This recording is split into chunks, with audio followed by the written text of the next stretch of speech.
गणानां त्वा गणपतिं कविं कवयं वीणामुपमस्यवत्सुतं ज्येष्ठराजं ब्रह्मणः आनं स्वेन श्रुतये।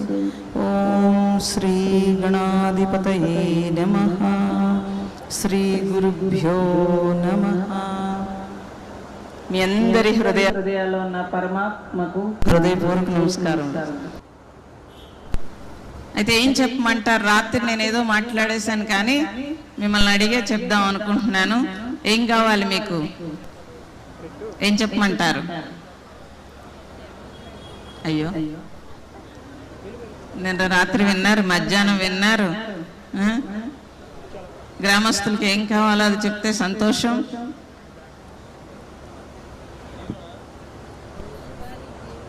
రోజువారీ జీవితంలో జీవన విధానం ఎలా ఉండాలి చెప్పమంటారు? మంచిది। మీరు గృహస్థులు కాబట్టి గృహస్థు ధర్మం ఏమిటి? పాత్ర పోషణ ధర్మం అన్నారు।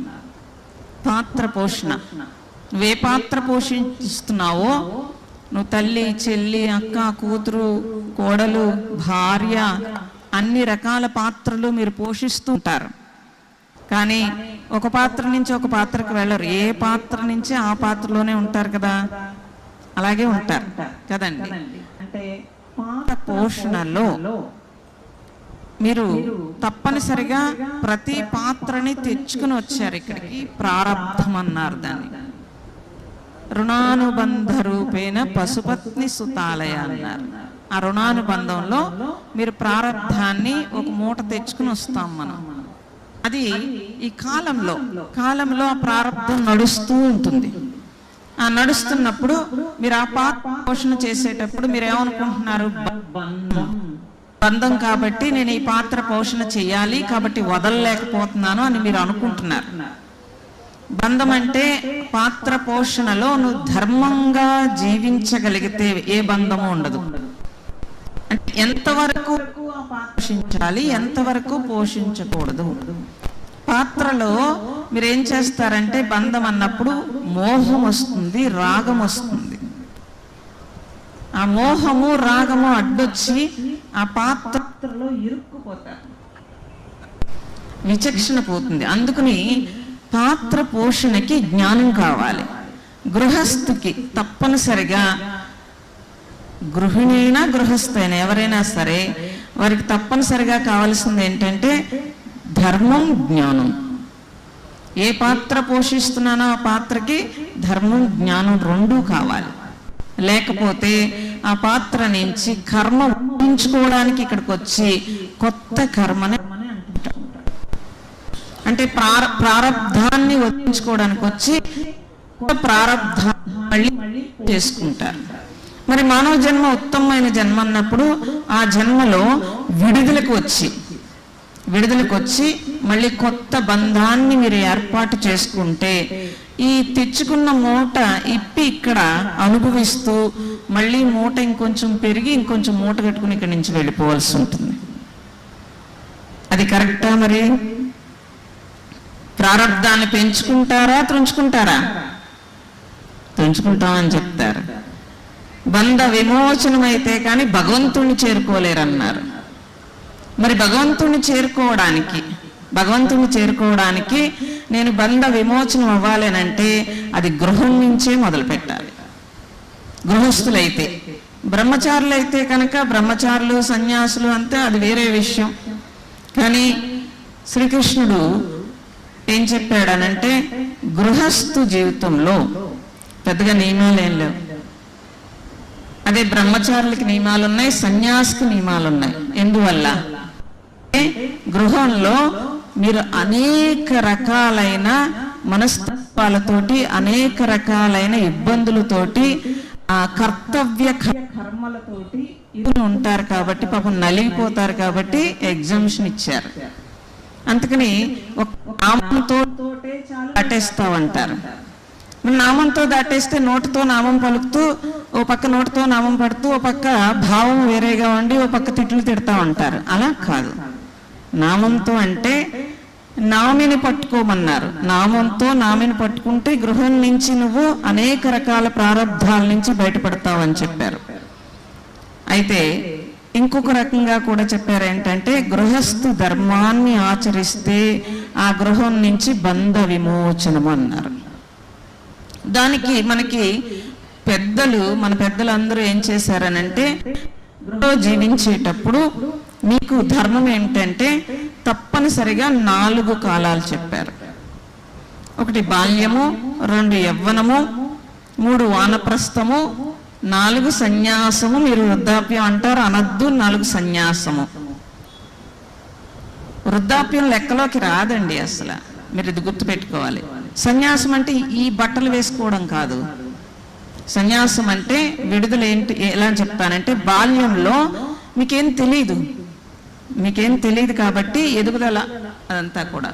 యవ్వనంలోకి వచ్చేటప్పటికి కోరికలు, ప్రారంధము కోరికలు 2 ఉంటాయి.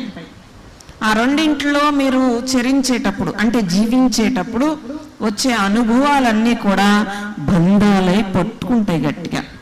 ఎవరిని పట్టుకుంటాయి?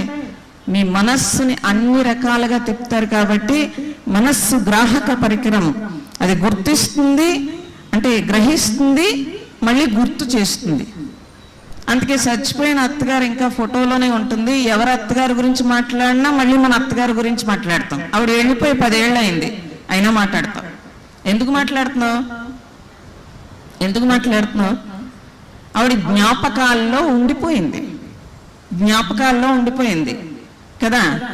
ఆవిడ నిన్ను వదిలేసి ఎప్పుడూ వెళ్ళిపోయింది. మరి ఇంకెందుకు మాట్లాడటం అంటే ఆ జ్ఞాపకాల్లో ఇరుక్కుపోయింది కదా. మరి ఇది బంధమా కాదా? ఆవిడ వెళ్ళిపోయి 10 ఏళ్ళు అయినా సరే, ఒకవేళ ఏదన్నా ఆయనకి మీకు గొడవ వచ్చిందనుకోండి, మీ అమ్మ ఇలాగే ఉండేదని మొదలు పెడితే, మీరు మొదలు పెడితే వాళ్ళే మొదలు పెడతారు కదండి. ఈ ఘర్షణ కర్మను వదిలిస్తుందా, ఇంకొంచెం కర్మను పెంచుతుందా? పెంచుతుంది. అది అందరికీ తెలుసు. అయినా వదలలేకుండా ఉంది మన మనస్సు. అందుకని తెలిసినా బలం సరిపోదు. ఆ బలానికే తప్పనిసరిగా మన సమయంలో కొద్ది సమయమైనా సరే ఆ బంధ విమోచనానికి మనం టైం ఇవ్వాల్సి ఉంటుంది. మీరు అన్ని టైంలు ఇస్తారు. ఎంత టైం ఇస్తారంటే, మీ జీవితంలో చదువుకోవడానికి, ఉద్యోగానికి, అన్నిటికీ టైం ఇస్తారు. పెళ్లికి టైం ఇస్తారు. పిల్లల్ని పెంచడానికి 25 సంవత్సరాలు టైం ఇస్తారు కదండి. తప్పనిసరిగా ఇస్తారు. కానీ భగవంతుడికి ఎంత టైం ఇస్తారని రాత్రి అడిగాను, మళ్ళీ అడుగుతాను. ఇవ్వరు. ఒకవేళ మీరు ఏదైనా సాధనలోకి వచ్చి ధ్యానమో, జపమో, పూజో ఏదైనా చేశారనుకోండి, వెంటనే ఫస్ట్ కోరుకునేది ఏంటి? మీరు అనుకున్నట్టు వెంటనే సాధించేయాలి. టైం ఇచ్చింది ఎంత? అరగంట, గంట ఇస్తారు. ఇచ్చి వెంటనే ఇంకా మనసు ఆగట్లేదండి అంటారు. 24 గంటలు అరగంట టైం ఇచ్చి 23 గంటలు ఎంతో మీరు మనస్సును తిప్పి, అరగంటలో ఆ మాత్రం మనశ్శాంతి వచ్చిందంటే గుర్తించాలి కదండి. రూపాయి ఖర్చు లేకుండా మీకు ఆ మాత్రం మనశ్శాంతి వచ్చిందని అంటే, ఒక ధ్యానం చేస్తున్నా, ఒక జపం చేస్తున్నా వచ్చింది అని అంటే, మిగతా వాటికి ఎంత టైం ఇచ్చారు, దాంట్లో ఏమొచ్చింది, ఇందులో ఎంత టైం ఇచ్చారు, నీకేమొచ్చింది? గుర్తించాలా, గుర్తించద్దా? 25 సంవత్సరాలు పెంచిన పిల్లలు అంటే దుఃఖం వస్తుందా, రావట్లేదా? దుఃఖం వస్తుంది కదా. వస్తే ఎన్ని రోజులు, 4 రోజులు, 5 రోజులు దుఃఖపడ్డాక ఏమంటారంటే, పిల్లలందరూ ఇలాగే ఉంటారండి, తప్పదు కదా. కాబట్టి అప్పుడు మళ్ళీ దైవం కావాలని అటు పక్కకు వస్తే వచ్చారు. పోనీ అలా ఉండిపోతారా? ఇది వైరాగ్యం వచ్చి ఉండిపోతారా ఏంటి? అలా కూడా ఉండిపోరు. కాబట్టి ఈ బంధం మనని బలవంతంగా లాగుతోంది. కాబట్టి బంధ విమోచనమే ఈ జన్మలో జన్మరాహిత్యానికి తీసుకువెళుతుంది అన్నారు. అటువంటి జన్మరాహిత్యానికి వెళ్ళాలి అని మనిషికి తెలియాలి ముందు. మరి మళ్ళీ బంధం అంటే ఇల్లు అని మీరు అనుకోకూడదు. ఆలోచనలే బంధం. ఈ ఆలోచనల్ని ధ్యానంలోనో జపంలోనో కాసేపు డైవర్ట్ చేస్తారు. ఇప్పుడు ఇలా నేను మాట్లాడుతున్నాను, మీరు ఎవ్వరూ ఆలోచించరు. ఇంతమంది కలిపి నా ఒక్క వాయిస్కి అందరూ కట్టుబడి కూర్చుని ఉన్నారు కదండి. మీరు ఆలోచించట్లేదు అస్సలు, ఒక ఏకాగ్రతగా వింటున్నారు. ఇప్పుడు ఏమైంది, మీరు ఒక్క ఆలోచన కూడా ఆలోచించట్లేదు కాబట్టి మీ దగ్గర నుంచి ఎటువంటి నెగటివ్ రాదు. అప్పుడు ఈ ప్రకృతి సుఖపడుతుంది. ఇది మేము చేసే సేవ. సన్యాసి చేసే సేవ ఏంటంటే, ఈ ప్రపంచంలో పొల్యూషన్ అంటే దుమ్ము ధూళి కాదు, థాట్ పొల్యూషనే పొల్యూషన్. అటువంటి ఎక్కువైపోతుంది కాబట్టి ప్రపంచంలో అనేక రకాల శక్తులు ఎక్కువైపోయినాయి. కాబట్టి అలాంటి శక్తులు తగ్గాలి అని అంటే పాజిటివ్ ఎనర్జీ కావాలన్నారు. ఆ పాజిటివ్ ఎక్కడి నుంచి వస్తుంది? ఎంతమందిని మనం మార్చి చేయగలుగుతాం? అట్లీస్ట్ ఒక గంటన్నర ఎంతసేపు అయినా మిమ్మల్ని కూర్చోబెట్టేస్తే కనుక మీకు ఆలోచన రాకుండా ఉంటుంది. ఒకవేళ ఏదైనా ఆలోచన వచ్చినా అది పెద్ద డేంజర్ కాదు, ఎందుకని మీ కాన్సన్ట్రేషన్ అంతా ఇక్కడ ఉంది కాబట్టి. అప్పుడు ఏమైంది, మనం అందరం కలిసి ఈ ప్రకృతికి సేవ చేసిన వాళ్ళు అవుతాం. పంచభూతాల శక్తిగా అలరారుతున్నాడు పరమాత్మ. గుర్తించగలుగుతారా? ప్రతిదీ ఆయన యొక్క విభూతి. ఆ విభూతిని మనం తెలుసుకోవాల్సి ఉంటుంది. నువ్వు ఎక్కడున్నావు అని అడగడం కాదు. ఈ పంచభూతాల్లో పరమాత్మ అలరారుతున్నారు అని చెప్పి మనం గుర్తించగలగాలి. అలా గుర్తిస్తే మీరు గృహస్థుగా ఉన్నప్పుడు ప్రతి పని చేసేటప్పుడు ఏ పని చేస్తున్నా దాన్ని అంటకుండా చేయగలగడం అంటే, మీరు ఈ భూమి నుంచి, ఆకాశం నుంచి, నీటి నుంచి, అగ్ని నుంచి, అన్నింటి నుంచి ఆ భగవంతుని యొక్క విభూతిని గుర్తించగలిగితే కనుక నేను చేస్తున్నాను అన్నది పక్కకు వదులుతుంది. వంట చేస్తారు, వంట చేస్తే ఏం కావాలి? ఫస్ట్ పాత్ర కావాలి, అగ్ని కావాలి కదండి. కనీసము అది ఉడుకుతుంటే నీ చెయ్యి కూడా అందులో పెట్టలేవు. సాయిబాబాలో మనం చెయ్యని పెట్టేస్తాం ఏంటండి? అది కలపడానికి కూడా గరిటె కావాలి కదండి. మరి నేను కలుపుతున్నాను కదా అంటే నువ్వు కలపాలి అనే ప్రజ్ఞ కావాలి. కలపడానికి ఈ చేతికి, ఇంద్రియానికి శక్తి కావాలి. ఆత్మశక్తి నుంచి మనస్సుకు వచ్చి మనస్సు ఆ ఇంద్రియానికి చెప్పాలి కదండి. అప్పుడు నువ్వు వంట చేస్తావు కదండి.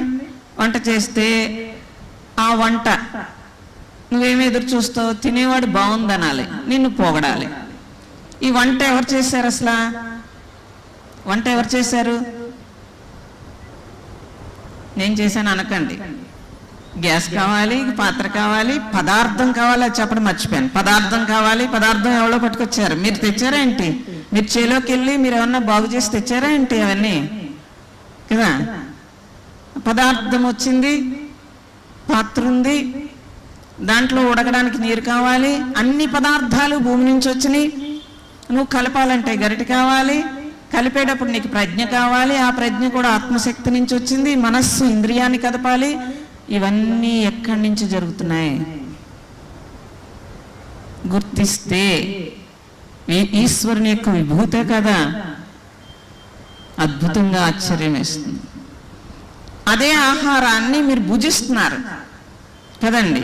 కంచంలో ఉన్నంతసేపు పప్పు, పులుసు, కాయదో, పచ్చడని విడివిడిగా పెట్టుకుని ఒక్కొక్కటి ఆస్వాదిస్తూ తింటున్నారు. లోపలికి వెళ్ళిన తర్వాత అన్నీ కలిసిపోయినాయి. కానీ కలిసిపోయిన తర్వాత ఏ విటమిన్లు ఆ విటమిన్ మొత్తం తయారై వాటిని విడగొట్టి అది రక్తం కింద మారి మళ్ళీ ఆ విటమిన్లు అన్నీ ప్రతి పార్ట్కి వెళుతున్నాయా లేదా? ఇవన్నీ ఎవరు చేస్తున్నారు? మీరు చేశారా? ఒక్క నిమిషం అరగకపోతే కడుపులో పోట్లు వచ్చి గిలగిల కొట్టుకుని హాస్పిటల్కి పరిగెడతారు కదండి. ఒక గంటలో అది అరిగిపోతే మీకు సుఖంగా ఉంది. సుఖంగా ఉండి ఏమవుతుంది? నిద్ర వస్తుంది, లేకపోతే శక్తి వస్తుంది. ఇదంతా ఎవరు చేశారు? ఎప్పుడైనా ఆలోచిస్తామా? అబ్బే తినేసామా గబగబా, లేదా అందులో రుచి ఎలా ఉంది, లేకపోతే ఇలా ఉండేను అలా ఉండేను, గొప్ప గర్వము అన్నీ వస్తున్నాయా లేదా? మరి గృహస్థు ఇన్ని అంటించుకుంటే వదిలించుకోవడం ఎలా వదిలించుకుంటాడండి? ఇన్ని అంటించుకుంటే వదిలించుకోవడం ఎలా వదిలించుకుంటాడు? మీరు గుర్తించాలి. గుర్తిస్తారా? పాత్ర పోషణ ధర్మం అన్నప్పుడు నా పాత్ర నేను ఎలా పోషిస్తున్నాను, ఇది మనం గుర్తించాలి. మీరందరూ ఏమంటారు, నేను ధ్యానం చేయండి లేకపోతే క్లాస్ వినండి అంటే మాకు ఖాళీ లేదండి అంటారు. దేనికి ఖాళీ లేదు? 24 గంటల టైంలో మీకు ఎందుకు ఖాళీ లేదు? ఖాళీ లేకపోవడానికి ఏమన్నా ఊరందరికీ వండి పెడుతున్నారా, ఓ 10 మందికి వండి పెడుతున్నారా, లేకపోతే ఇంకొకటి రాకూడదు మన ఇంటికి, వచ్చాడంటే ప్రాణం పోతుంది. పూర్వం అతిథికి భోజనం పెట్టకుండా అసలు ఆహారం తీసుకునేవారు కాదు. మనం చాలా గొప్పవాళ్ళం, అసలు నేను తింటాను తప్పించి మిగిలితే ఫ్రిడ్జ్లో పెడతాను కానీ ఎట్టి పరిస్థితుల్లో కుదరదు. ఈ ఊళ్ళో ఫస్ట్ ఫ్రిడ్జ్ వచ్చింది. ఎవరు? అప్పలరాజు గారు, అప్పల తాతయ్య గారు వాళ్ళు ఫ్రిడ్జ్ కొన్నారు ఫస్ట్. ఆ కొన్నప్పుడు ఫ్రిడ్జ్ వచ్చింది. వస్తే మా తాతయ్య అడిగారు, ఏమొచ్చింది ఏంటి అదని. అంటే ఫ్రిడ్జ్ వచ్చింది. ఏం చేస్తారు అందులో అని అడిగితే, మిగిలిపోయినవన్నీ అందులో పెట్టుకుంటే రేపు మళ్ళీ తినొచ్చు అంట అని అన్నారు. ఏంటి సర్ది పెట్టా అని అడిగాడు ఆయన. నాకు ఇప్పటికీ గుర్తు, నాకు ఫ్రిడ్జ్ చూస్తే సర్ది పెట్టాను గుర్తొస్తుంది. సర్ది పెట్టి కొనుక్కున్నారా అని అడిగారు. డబ్బులు పెట్టి సర్ది పెట్టి కొనుక్కున్నారు. ఎందుకంటే ఈ రోజు రేపు తినడం ఎవరికీ తెలీదు. ఇప్పుడు మీరు బోల్డ్ డబ్బులు ఉంటున్నాయి, పాపం కార్లు ఉంటున్నాయి, బిల్డింగులు ఉంటున్నాయి, దిక్కుమాలిన బతుకు, ఆ సర్ది అన్నీ తినాల్సి వస్తుంది. ఫ్రెష్ తినరు, అసలు తినేంత అదృష్టం లేదంటాను నేనైతే. తినేంత అదృష్టం లేదు. టిఫిన్ తింటే నిన్న మొన్న పిండి, చట్నీ తింటే నిన్న మొన్న చట్నీ, సాంబార్ తింటే వారం రోజులు సాంబారు. అయ్యయ్యో, పోనీ మీరు హోటల్కి వెళ్తే అక్కడ దిక్కుమాలని వాళ్ళు 6 నెలలు 3 నెలలది ఆహారం. ఇదంతా ఎంత కర్మ అండి. కర్మ అనుకోవట్లేదు మనుషులు, భోగం అనుకుంటున్నారు. అందుకే పూర్వం పెద్దలు చెప్పారు భోగి రోగి అని చెప్పారు. భోగి రోగి అంటే రోగం 2 రకాలు, ఒకటి శారీరకం, 2 మానసికం. 2 మానసికం. మానసికంలో రోగం ఎలా వస్తుంది? ఈ భోగం నుంచి తమస్సు వస్తుంది, తమస్సు వస్తుంది, రజస్సు వస్తుంది, మనస్సు వేగమవుతుంది లేదా బద్ధకం వస్తుంది. శరీరానికి అనేక అనారోగ్యాలు వస్తాయి. అనారోగ్యం వస్తే మీరు డాక్టర్ దగ్గరికి వెళ్తారు, వాడు ఏదో మందు మాకు ఇస్తాడు. కానీ మనస్సుకి ఎవరండి మందేస్తారు? వెయ్యలేరు. మళ్ళీ మీరు అలానే సైకాలజీ డాక్టర్ల దగ్గరికి వెళ్ళలేరు కదా. అందుకని ఏం చేస్తారు? ఆ మనస్సు వేగమైపోతే మనశ్శాంతి కోసం గుళ్ళకి వస్తారు, లేకపోతే నాలాంటి దానికి దగ్గరికి వస్తారు, లేదంటే ఏదో సత్సంగంలో ఏదో కూర్చుంటారు కదండి. అంతేగాని భక్తుండి కూర్చోలేదు, భగవంతుడి కోసం రారు. భగవంతుడి కోసం వచ్చిన వాళ్ళైతే భగవంతుడిని తెలుసుకుంటారు, భగవంతుడిని చేరుకోవడానికి ప్రయత్నం చేస్తారు.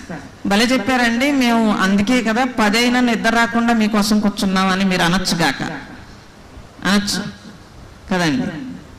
అయితే ఈ తెలుసుకున్న విషయాన్ని మన జీవితంలోకి ఇంప్లిమెంట్ చేసుకుంటామా అంటే మన జీవితంలో అన్వయించుకుంటామా? మీరు మీ జీవితంలో అన్వయించుకుంటే దాన్ని ఆచరణ అన్నారు. ఆచరణ లేని ఆధ్యాత్మికత శూన్యం అన్నారు. అలా ఆచరించినప్పుడు మీరు ఎవరైనా సరే ఆచరిస్తే, అది ఎంత ఆచరిస్తే అంత మీ అనుభవం, ఆ అనుభవం మీకు పాఠం అవుతుంది. కాబట్టి గృహస్థు జీవితంలో మనం ధర్మం ఏమిటి అని అంటే, నువ్వేం చేస్తున్నావు అసలు? ప్రొద్దుటి నుంచి సాయంత్రం వరకు వండుకు తింటున్నావా? ఆ వండింది కూడా ధర్మంగా, స్వచ్ఛంగా, సత్యంగా, ఎదుటివాడికి ఆరోగ్యం వచ్చేటట్టు వండుతున్నావా, రుచిగా వండుతున్నావా? ముందు మీరు తినలేరు. కాబట్టి ఏం చేస్తారు? ఉప్పులు, కారాలు, నూనెలు, పులోమని వేసి వండి నేను చాలా బాగా వండానంటారు. ఇది తప్ప కాదా? అవతల వాడు ఆరోగ్యంగా ఉండాలా వద్దా? ఒప్పుకోరు. మీరు ఆరోగ్యంగా ఉండాలా వద్దా? మనకి 3 గుణాలు ఉంటాయి, ఒకటి తమస్సు, ఒకటి రజస్సు, ఒకటి సత్వం. అందరికీ తెలిసిన విషయం. ఆహారము 6వ వంతు మనస్సు కింద మారుతుంది. మీరు ఏ ఆహారం తీసుకున్నారో అది 6వ వంతు మనస్సు కింద మారుతుంది. ఆ అందరికీ తెలుసు సత్వం రావాలని. రజస్సొద్దు, తమస్సొద్దు, సత్వగుణంలో ఉంటే సాత్వికత్వము అన్నారు. ఎంతో కొంత స్పిరిచువల్లో ఉన్న వాళ్ళందరూ సాత్వికంగా జీవించాలనుకుంటారు, తప్పని నేనేం చెప్పట్లేదు. కానీ మేమందరూ వెజిటేరియనే తింటున్నామని చెప్పి ఏమేస్తారు అందులో? మసాలాలు, ఉప్పులు, కారాలు గట్టిగా వేసి చేస్తున్నారు. చేస్తే రెండు వస్తాయి, ఒకటి తమస్సు, రెండు రజస్సు. ఈ రెండు వస్తాయి. అందుకని ఈ రెండింటిని నేను కంట్రోల్ చేయకుండా మీ మనస్సుని మీరు కంట్రోల్ చేయలేరు. ఆహారము ఆరోగ్యం కొరక, రుచి కొరక? భలే చెప్తారు, ఆరోగ్యం కొరకని నా దగ్గర చెబుతారు. ఆహారము రుచి కొరకు అని మనకి బుద్ధిలో బలంగా వచ్చేసింది. ఆహారము ఆరోగ్యం కొరకు, అప్పుడప్పుడు రుచి కొరకు. బాగుందా ఇది? బాలేదు. ఆహారము రుచి కొరకు, అప్పుడప్పుడు ఆరోగ్యం కొరకు. ఇది బాగుంది కదా? ఇది బాగుంది. ఎందుకంటే ఆహారము ఆరో వంతు మనస్సు కింద మారితే ఆలోచన మారుతుంది. మూలం ఎక్కడుంది? ఆహార విహారాదుల్లో నువ్వు ఇరుక్కుంటే ఎవ్వరూ నిన్ను బయటకు లాగలేరు. కాబట్టి ఆహారము ఆరో వంతు మనస్సు కింద మారుతుంది. కాబట్టి మీరు అక్కడ శ్రద్ధ పెట్టాల్సి ఉంటుంది.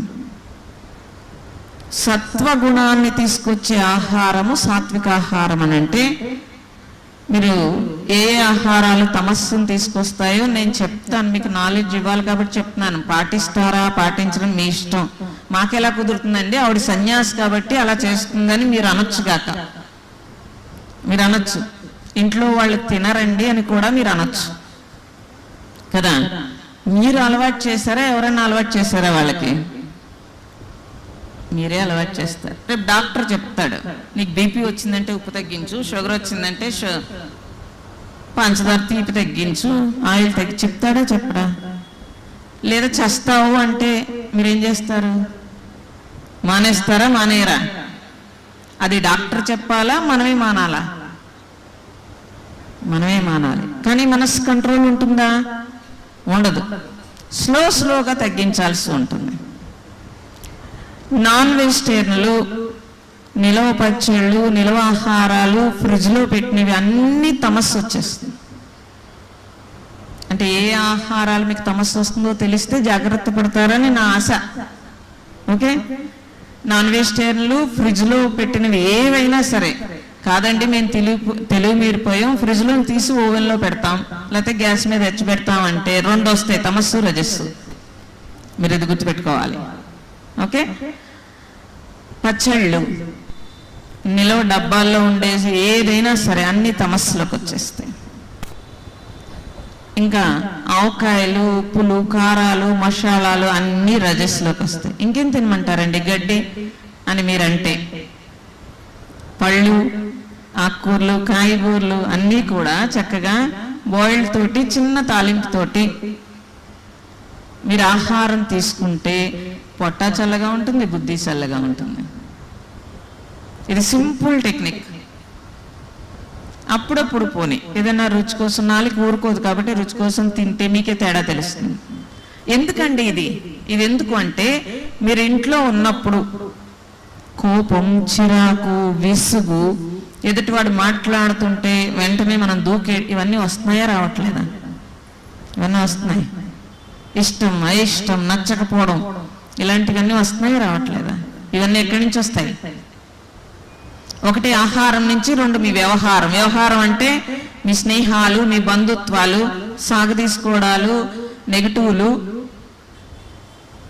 మీరేదో మంచిగా ఉందాం అనుకుంటారు, వాళ్ళేమంటారు, ఇప్పుడు సత్సంగానికి వస్తున్నారు అనుకోండి, పోనీలానే, ఇప్పటి నుంచి ఎందుకు అవన్నీ, ఆవిడ అలాగే చెప్తుంది, ఇప్పటి నుంచి ఎందుకు నీకు, ఇంకా టైం ఉందంటే మనం ఏమనుకుంటాం, ఓహో ఇంకా టైం ఉందికో అని అనిపిస్తుంది. అంటే నిన్ను వెనక్కి లాగుతున్నారా, ముందుకు తోస్తున్నారా? ఏదో పని చేయాలనుకుంటావు, మొత్తం మీద ఏదో మంచి పని చేయాలనుకుంటావు, ఇమీడియట్లీ వాళ్ళు ఏదో చెప్తారు. ఈ వ్యవహారం కరెక్ట్గా ఉంచుకోవాలి, ఆహారం కరెక్ట్గా ఉంచుకోవడం అనేది గృహిణి కానీ గృహస్థు కానీ ధర్మంలోకి అది కూడా భాగమే, అది కూడా భాగమే. అందుకే చెప్పాల్సి వస్తుంది. కాబట్టి మీరు గమనిస్తే కనుక నా ధర్మాన్ని నేను ఆచరిస్తున్నానా ఆచరించట్లేదా అని ఫస్ట్ మీరు మిమ్మల్ని మీరు చూసుకోవాల్సి ఉంటుంది. పిల్లలకి పెట్టేటప్పుడు కానీ ఇంట్లో వాళ్ళకి కానీ చూడండి, మీ చిన్నప్పుడు మీరు తల్లిదండ్రులు ఎదిరించి ఉండకపోవచ్చు. ఇప్పుడు మీ పిల్లలు మిమ్మల్ని ఎదిరించకుండా ఉండరు. ఎందుకని? మీరు పెట్టే ఆహారాలు, మీరిచ్చే సెల్ ఫోన్లు, మీరిచ్చే టీవీలు అన్నింటినీ కలిపి వాడిని ఒక ఎక్స్పోజర్ ఏం చేసిందంటే వాడి చిన్న బ్రెయిన్కి దాటి ఎక్సెస్ అయిపోయింది. మరి ఆ చిరాకు ఎవడి మీద చూపించాలి? మీ మీద తప్పించి కదండి. ఇది మీరు గమనిస్తే తెలిసిపోతుంది. వేరే మీరు చెప్పక్కర్లేదు, ఎవరు చెప్పక్కర్లేదు. మీరు గమనించండి. గమనిస్తే ఈ జీవితం మానవ జన్మ ఉత్తమమైన జన్మ అన్నప్పుడు దాన్ని జీవించాలి, బ్రతకకూడదు. ఒకసారి క్వశ్చన్ చేసుకోవాలి, మనం బ్రతుకుతున్నామా జీవిస్తున్నామా? బ్రతకడం అంటే ఏంటి? ప్రొద్దుట లేకడం,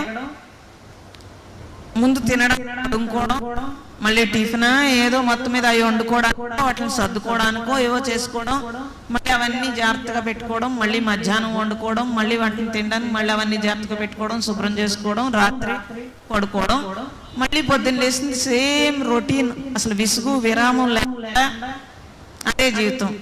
మధ్యలో ఏంటి? ఇదివరకు అయితే సినిమాలు, షికారు ఇవన్నీ అక్కర్లేదు. యాత్రలు చాలా బాగున్నాయి. మీరు అందరూ బస్ ఎక్కి రైలు ఎక్కి, పూర్వం యాత్ర అంటే కొండ మీద దేవుడు ఉంటే కింద నుంచి నడిచి వెళ్ళాలి. కాబట్టి వానప్రస్థంలో యాత్ర చేసేవారు. ఇప్పుడు మీరేం చేస్తున్నారు? బస్ ఎక్కి రైలు ఎక్కి మళ్ళీ ఎన్ని సర్దుతారు? చీరలు మ్యాచింగ్తో సహా, గాజులు మ్యాచింగ్తో సహా సర్దాలి. ఇంత తిండి పట్టుకెళ్ళాలి. ట్రైన్లో తిండి, మళ్ళీ అక్కడ తిండి, అన్ని సర్దుకుని యాత్రకు పోవాలి. కబుర్లు చెప్పుకుంటూ తింటూ, కబుర్లు చెప్పుకుంటూ తింటూ యాత్రకు వెళ్ళడం, అక్కడికి వెళ్ళి మళ్ళీ సెల్ ఫోన్లతో అన్ని తీసుకోవడం. సో యాత్రకు వెళ్తే పాత్ర మారాలన్నారు. పూర్వం యాత్రకు ఎప్పుడు వెళ్ళారు అంటే వానప్రస్థంలో వెళ్ళేవారు. 40లో 50లో పిల్లలు పెళ్లిళ్ళు చేసేసి వాళ్ళకి తాళాలు అప్పచెప్పేసి చక్కగా యాత్రకి వెళ్ళిపోయేవారు. ఎందుకు? ఈ అలవాట్లు ఏవైతే అయిపోయినాయో ఆ అలవాట్లు తగ్గించుకోవడం కోసం యాత్ర చేస్తూ సత్రంలో, మఠంలో నిద్ర, సత్రంలో భోజనం చేసి నడుచుకుంటూ పోయేవారు. అప్పుడు మంచం అలవాట్లు, కంచం అలవాట్లు, అన్ని అలవాట్లు తగ్గిపోతాయి కదండి. భగవన్నామం చేసుకుంటూ భగవంతుణ్ణి ఆతృతతోటి ఎదురు చూస్తూ కష్టపడి శ్రమపడి యాత్ర చేస్తే భగవంతుడు కనపడ్డా? మరి మనకు కనిపించట్లేదు కదా. వాళ్ళకెందుకు కనిపించాడు కదండి? ఆ ధ్యాసతో, ధ్యాసే ధ్యానం అన్నారు, ధ్యాసతో వెళ్ళేవారు. ఇప్పుడు మీరు ఎలా వెళ్తారు? ముందే రిజర్వేషన్ చేసుకుని, పక్క జాగ్రత్తగా ఉంచుకుని, ట్రైన్లోనూ జాగ్రత్తగా రిజర్వేషన్ చేయించుకుని, అక్కడి నుంచి మళ్ళీ అన్నీ సర్దుకుని, అక్కడ మళ్ళీ పాత్ర మారడానికి వెళ్ళమన్నారంటే ఇక్కడ ఉన్న పాత్రలు నాకు ఇంకా వానప్రస్థం వచ్చింది, ఒక్కొక్కటి వదిలేయడానికి వెళ్ళి అక్కడ మహాత్ముల యొక్క శక్తితోటి ఆ చూసిన ప్లేసుల్లో అక్కడ నడయాడే మహాత్ముల యొక్క జీవన విధానం చూసి నా మనస్సు చెలించి ఆ పూర్వ వాసన వదిలి పాత్ర మార్చుకునేవారు. ఇప్పుడు మనకి పాత్ర మారదు. వెళ్ళి ఇంకో వస్తువు, యాత్రకి వెళ్ళాక వస్తువు కొనుక్కొచ్చి అలమారలో పెట్టుకుని చూసుకుంటూ ఉంటారు.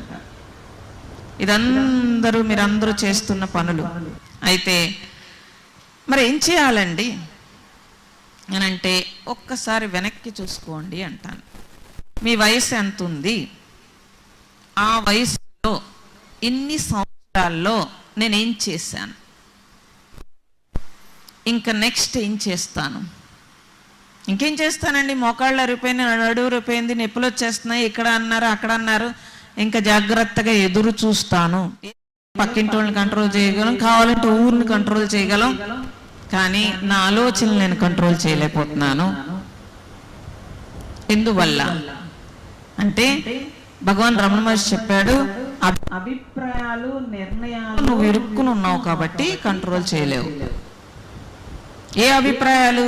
నాకు కొన్ని అభిప్రాయాలు ఉంటాయి, అనేక రకాల అభిప్రాయాలు.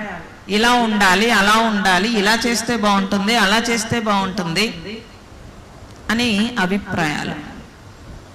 ఇష్టం అయిష్టం మధ్య నలిగిపోతాడని చెప్పాడు.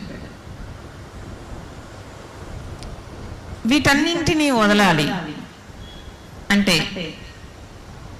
ఎలా అని ఆలోచించాలి. ఒక చిన్న కథ చెప్తాను. ఒక ఊర్లో ఒక అతను పొరుగురు వెళ్తున్నాడు. అప్పట్లో అడవులు కదండి, అప్పట్లో అడవులు. ఆ అడవిలో దాటి వెళ్ళాలి. అడవి దగ్గరికి వచ్చేటప్పటికి అతనికి అలిసిపోయాడు.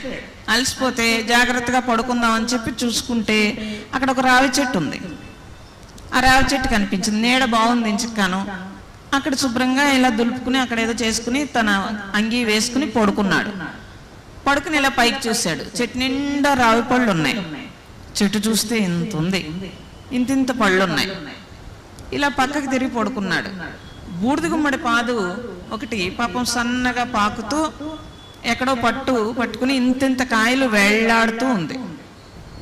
ఇతను అనుకున్నాడు, భగవంతుడికి అసలు పిచ్చా ఏంటి, ఇంత పెద్ద రావి చెట్టుకి ఇంత పళ్ళు ఇచ్చాడు, ఇంత పెద్ద బూడిద గుమ్మడి కాయలకి ఇంత సన్న తీగ ఇచ్చాడు, సరే డిజైన్ చేయలేదు అసలు, భగవంతుడు కరెక్ట్ కాదు అనుకున్నాడు. అనుకుని నిద్రపోయాడు. నిద్ర పట్టేసింది. లేచేటప్పటికి ఒంటి నిండా ఇన్ని రావి పళ్ళు పడున్నాయి. అన్ని రావి పళ్ళు. ఇలా చూశాడు పక్కకి. అప్పుడు అనుకున్నాడు, అయ్యో ఇదే బూడిద గుమ్మడి పాదు అక్కడుండి, బూడిద గుమ్మడికాయలు అక్కడుండి, ఈ రావి పళ్ళు కింద ఉంటే ఒక్క కాయ పడితే నేనేమైపోదును కదా అనుకుని అప్పుడు భగవంతుడు ఆయన డిజైన్ అది కరెక్ట్ అని అన్నాడు కదండి. మనం కూడా బోల్డ్ సాగదీసేస్తాం. ఎన్ని సాగదీస్తాం? తెల్లారు లేస్తే ఇలా ఉండాలి, అలా ఉండాలి, ఇలా చేయాలి, అలా చేయాలి. నువ్వెవడు అండి అసలు డిజైన్కి? నీ డిజైన్ నీకు సరిగ్గా లేదు కదా. స్వయం కృతాపరాధాలు బోల్డ్ చేసేసుకుంటూ అభిప్రాయాల్లో నువ్వు కూర్చుని నా బంధ విమోచనం అవ్వాలంటే ఎక్కడి నుంచి అవుతుంది? కాబట్టి తెలుసుకోవాల్సిన విషయం ఏంటంటే యథార్థంగా నేనేం చేయాలి, నా స్వయంలో నేను నిలిచి ఉండాలి. నీ స్వయం అంటే ఏంటి? నీ స్వయం అంటే ఏంటి? నీ శరీరం కాదు. ఈ శరీరము చిన్నప్పటి నుంచి పెరిగింది, అరిగింది, విరిగింది, కుళ్ళింది, ఏదో జరిగింది. మనకి ఒంటి మీద పుళ్ళు వచ్చినాయి అంటే లోపల నుంచి ఏదో పస వస్తుంది కదండి. ఎన్ని జరుగుతున్నాయి, ఎంత మార్పు చెందింది. కానీ నీ లోపల ఉండే ఆత్మ మారిందా? అప్పుడు ఎలా ఉందో ఇప్పుడు అలాగే ఉంటుంది. మరి నువ్వు శరీరానివా ఆత్మవా అని నేను అడిగితే మీరేం చెప్తారు? చెప్పాలి, నిద్ర వచ్చినా చెప్పాలి, తప్పదు. మరి ఒక్క ఆవిడ చెప్పారు ఆత్మనని. మీరందరూ శరీరాలా ఆత్మ? చెప్పట్లేదు. ఆత్మేనా? ఒప్పుకుంటారు కదా. ఆత్మే అయితే ఆత్మ లక్షణం ఏంటో చెప్పండి మీరు. ఆత్మ లక్షణం ఏంటి? పుస్తకంలో చదివినట్టు తడవదు, అరగదు, విరగదు ఇలా చెప్పకూడదు. అవి పుస్తకం నాలెడ్జ్ అంటారు. ఒరిజినల్ గా చెప్పండి. బుక్ నాలెడ్జ్ చెప్పొద్దు నాకు. ఒరిజినల్ లక్షణం ఏంటి? ఎవరికి తెలీదా? మరి మీరు ఆత్మలను ఎలా చెబుతున్నారు? మీరు ఆత్మలను ఎలా చెప్తున్నారు? లక్షణమే తెలియకపోతే లక్ష్యం ఎక్కడి నుంచి కుదురుతుందండి? మరి మళ్ళీ ఏమంటారు? మేము స్పిరిచువల్లో బోళ్ళు ఎదిగిపోయాం అంటారు. ఏమి ఎదిగారు స్పిరిచువల్లో? ఆత్మ లక్షణం ఏంటంటే బంధ విమోచనము. అందుకే చూడండి, ఎన్ని సంవత్సరాలు ఈ శరీరంలో ఉన్నా మీరు కనుక అది లోపల ఏ లక్ష్యంతో ఉందో దాని వైపు ప్రయాణం చేయకపోతే ఈ శరీరాన్ని వదిలేసి టక్మని వెళ్ళిపోతుంది. మీరు గమనించారా లేదా? గమనించారా లేదా? మరి కూతురు కొడుకు అక్కడే కూర్చుని మన కోసం ఏడుస్తుంటారు. మళ్ళీ శరీరంలో దూరుతుందా? వన్స్ ఇక్కడి నుంచి వెళ్ళిపోయిన తర్వాత పక్కన కూతురు ఏడ్చినా, కొడుకు ఏడ్చినా, ఎవరు ఏడ్చినా మీరు చూసారా ఇలా ఎవరినైనా? అందరినీ అదే చూస్తున్నారు కదండి. అందరినీ అదే చూస్తున్నారు. ఈ కూతురు ఈ కొడుకు ఎందుకు ఏడుస్తారు? మీరు ఇచ్చి ఇవ్వకుండా ఎక్కడైనా దాచేసారంటే ఏడవాలి తప్పించి ఉట్టిని ఏడుస్తారా ఏంటి? అనుబంధంతో ఏడుస్తారు, ఆలోచనతో ఏడుస్తారు. నేను తప్పని నేను చెప్పట్లేదు. చూడండి, ఆ లక్షణం ఏంటంటే ఆ విమోచనము అంటే ఈజీగా వదిలేస్తుంది. మరి ఇవన్నీ పట్టుకున్నది ఎవరు? ఇవన్నీ పట్టుకున్నది ఎవరు చెప్పాలి మీరు? మనస్సు చెప్తున్నారు. మనస్సు ఎందుకు పట్టుకుంది? జీవభావంతో పట్టుకుంది. నేను జీవుణ్ణి అనుకుని పట్టుకుంది. మరి మీరు ఆ మనస్సుకి చెప్పాలా వద్దా? నేను జీవుణ్ణి కాదండి, నేను ఆత్మని చెప్పాలా వద్దా? ఆత్మగా జీవించాలి. జీవిస్తే వస్తుంది కదండి. జీవుడి లక్షణం ఏంటి? శరీర పోషణ. కాబట్టే కదా పొద్దున్న టిఫిను, మధ్యాహ్నం భోజనం, రాత్రి భోజనం, మళ్ళీ పడుకోవడం, మళ్ళీ లేగడం, విసుగు విరామం లేదు. ఎన్ని సంవత్సరాలైనా అదే గోల. కడుక్కోవడానికి, తుడుచుకోవడానికి, ఉతుక్కోవడానికి ఎక్కడా విసుగు విరామం.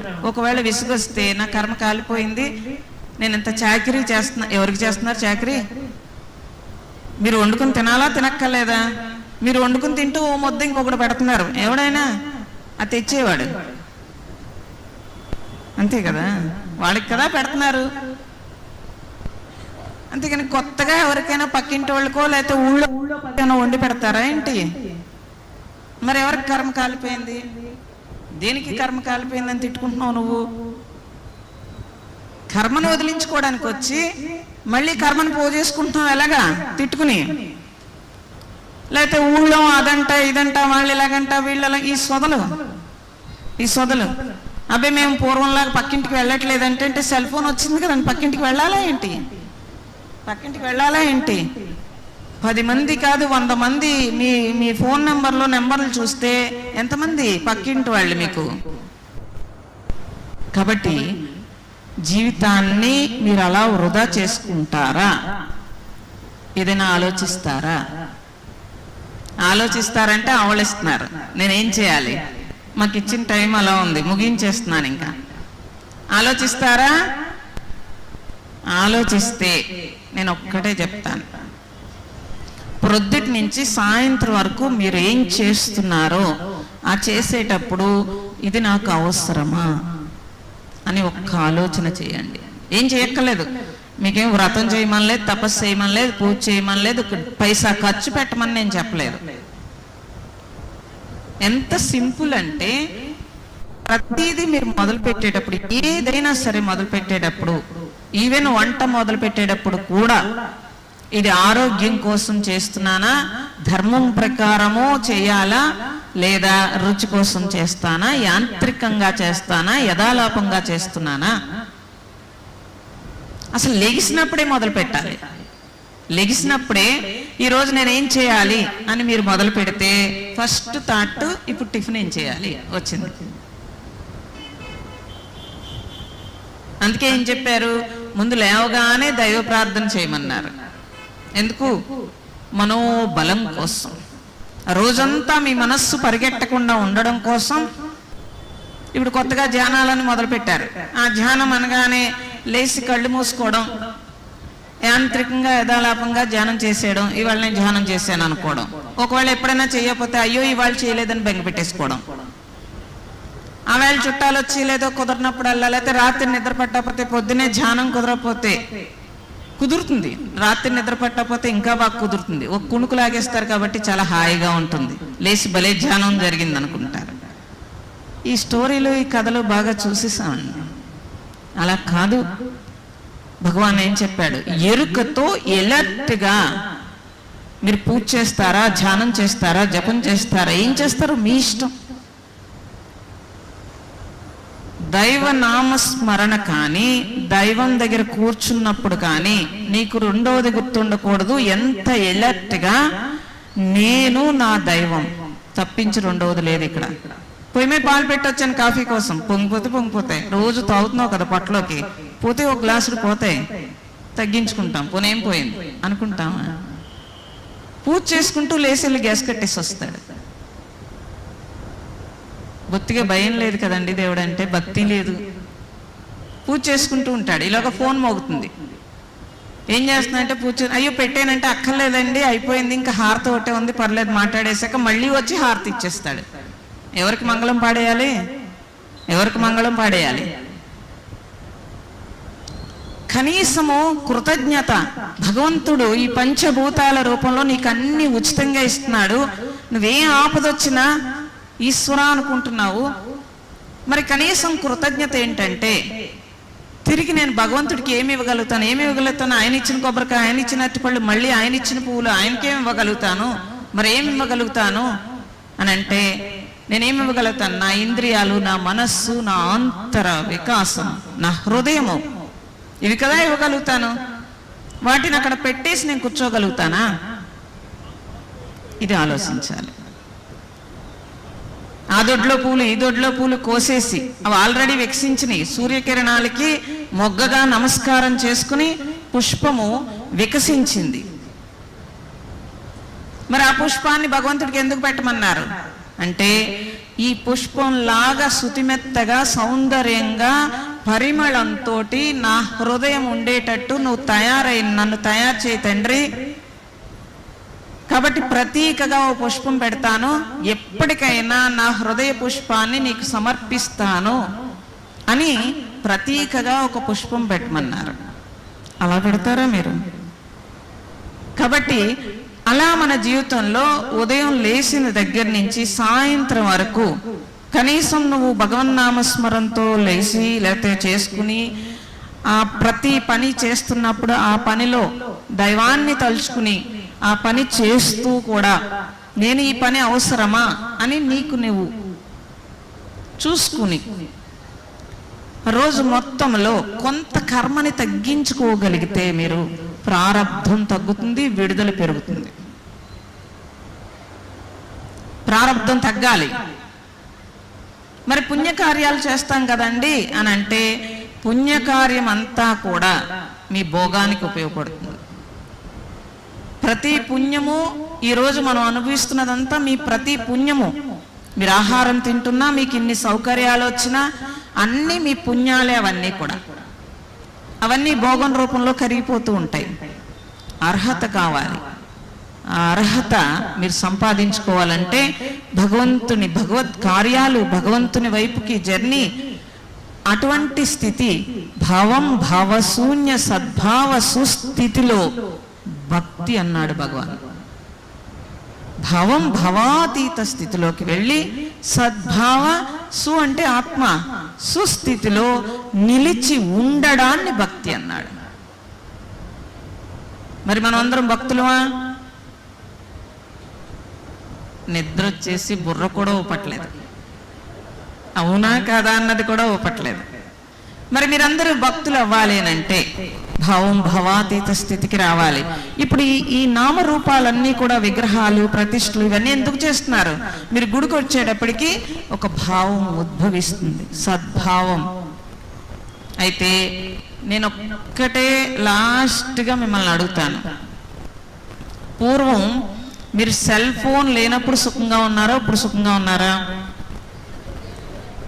అందరూ ఒకే కంఠంతో చెప్తారు. మరి దాన్ని తీసేస్తారా? తీయద్దు, ఉంచుకోండి. నేనేం తీయమని చెప్పట్లేదు. అట్లీస్ట్ గుడికి వచ్చినప్పుడైనా దాన్ని ఇంట్లో పెట్టి వస్తారా రారా? గుడికి వస్తూ సెల్ ఫోన్ ఎందుకండి? ఊళ్ళో గుడికి వస్తూ సెల్ ఫోన్ ఎందుకండి? పోనీ ఊళ్ళో గుడికి వస్తూ సెల్ ఫోన్ అవసరం అంటారా? మరెందుకు తెచ్చుకుంటాం? మరెందుకు తెస్తున్నాం? అప్పుడు గుళ్ళో కూడా ప్రశాంతత ఉండదు కదా. ఇప్పుడు చూడండి, ఇంత పూజ చేసి రేపు ప్రతిష్ఠ చేసినప్పుడు హృత్రికులు వాళ్ళు చేసేదంతా చేస్తారు, మేము మంత్రంతో యంత్రానికి ప్రతిష్ఠ చేస్తాం. అందుకే కదా మమ్మల్ని తీసుకొస్తారు. ఉత్తనే తీసుకొస్తారా మమ్మల్ని? సో ఇంత శక్తిని దారబోసినప్పుడు ఆ శక్తిని మీరందరూ కాపాడాలా, పాడు చేయాలా? కాపాడాలనంటే కాపాడితే పుణ్యం, పాడు చేస్తే పాపం. మీరు కాపాడాలనంటే దయచేసి నా మాట విని సెల్ ఫోన్లు గుడి మెట్ల మీద దగ్గరికి కూడా తీసుకురాకూడదు. మీరు అందరూ నాకు మాట ఇస్తారా? ఏమని?